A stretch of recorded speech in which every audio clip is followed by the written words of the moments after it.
Okay, good morning. So, isi-share po namin sa inyo yung upgrade namin dito sa TMX 125 Alpha. Nagpalit kami ng gulong dahil itong motor po na ito ginagamit sa bundok. So, ang nagiging challenge nung original, madulas and madaling maupod. So, ito po yung original ng TMX 125, 250 by 18 sa harap na pino, and then yung likod 275 by 18 na medyo gaspang, pero kung titignan nyo po dahil lagi sa bundok and long drive, dali niyang maubos. Okay, so nung pinalitan po, sinira na yung mga rayos niya para makuha lang yung hub. So ito po yung pinalit namin. Ang pagkakasabi po nung binilhan, parang parehas daw yung gulong na to para sa XRM. So ito, mas maganda na siyang dalhin sa bundok, kaya kahit maulan, mas makapit na siya. Ang ipinalit po is Fuji tire, pero 250 bin, no? Yes, 250 by 17. Wala na pong makuhang 18 na ganitong design, kaya obligado po na magpalit ng rim saka rayos, pero reuse po itong hub. So kung makikita nyo po, kwan na siya, spikes na, and yung brand na rim na nailagay is Bansai Thailand. Okay, yan po yung harap, and then sa likod naman Fuji tire pa rin na 275 by 17. So from 18 to 17, and spikes na rin siya.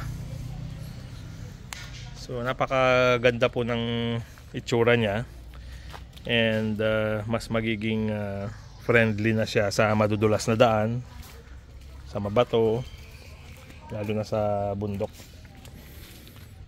Parang ganitong ginawa po sa XRM conversion. Okay, so sa nagbabalak po na gawin ito, ang total cost po nito, yung rim saka tires, bin magkano? 3.5. Pati yung lahat na, pati kabit na, pati label na.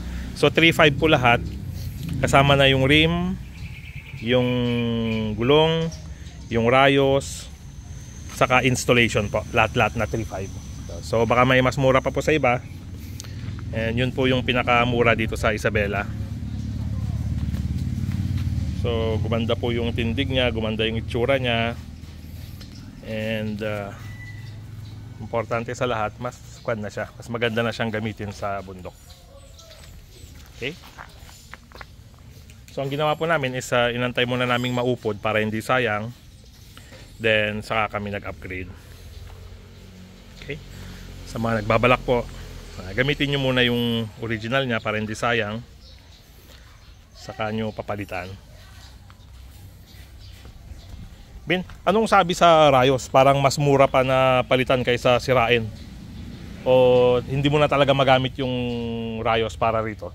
Ang standard po kasi yan, sir, yung size ng nipple siya, sir. Itong gun, pwede po sana ikabit ito, kaso magdi-drill daw po sila dyan para mas lumuwang yung pagkakaman. Ay, okay. So obligado rin na kwan na. Kaya lang siguro nakikita ko po rito, pinakamabilis isirain na lang kaysa tanggalin and ma-reuse. Yun lang po, sayang. So minsan ganyan po talaga ang tinitignan nila, kung mas mahal pa yung labor ng pagbabaklas para ma-reuse kaysa palitan mo na lang ng bago. Kaya lang dito po talagang hindi mo ma-reuse kasi kailangan mo pang i-drill yung mga butas. So hindi na siya, doesn't make sense na kunin mo siya, na i-reuse mo. Kaya sinira na lang nila, makuha yung hub, then lagay na yung bago. Okay, so yan po ang ating TMX 125 Alpha with upgraded rim and tires na spike. Salamat po.